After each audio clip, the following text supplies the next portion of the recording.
Okay, so good morning. We're going to review for our test. Quick review here. Okay. Reflections. Remember, reflections is going to tell you about some sort of axis. Okay, so we could have a reflection about the y equals x-axis, or the y equals negative x-axis, or the y equals 4 axis, or x equals 5 axis. However it's labeled. So reflection is about some axis. Okay, so the points are the same distance away. Okay, so if we're looking at maybe the x equals 5, it's going to be the same distance on both sides of that line of reflection. So remember, same distance.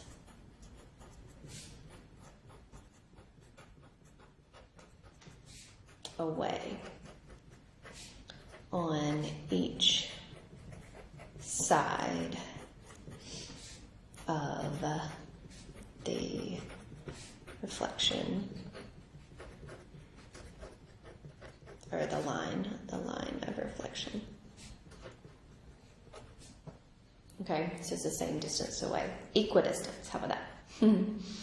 Okay, the second thing that we talked about was the translations.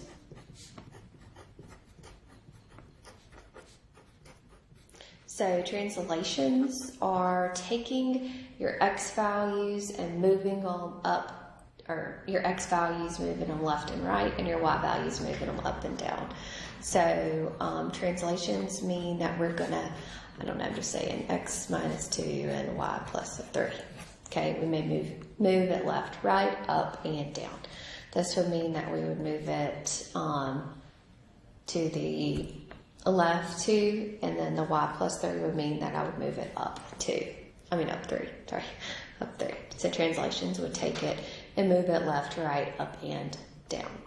Okay, so the other thing that we talked about is rotations.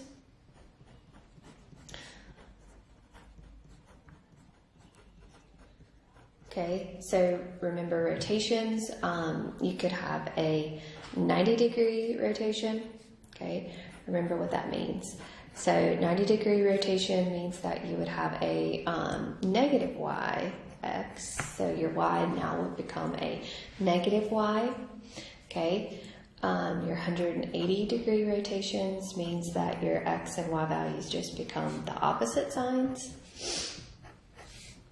And then a 270-degree rotation would mean that your y would become positive and your x would become negative, and they flip-flop spots. Okay, so that's the rotations. We also talked about symmetry a little bit, and then we talked about dilations. Okay, so dilations mean how it's going to expand, enlarge, or how it's going to reduce. So dilations and enlargement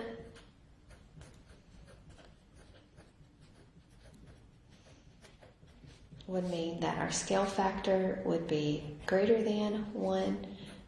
Reducing it would mean that our scale factor would be less than 1. So basically you would take your variables, so take your x's and y's and multiply it by the scale factor, or here you basically divide by the fraction. Okay, so this is what we've looked for, so I want you to work on that practice test today, and you'll have a great day.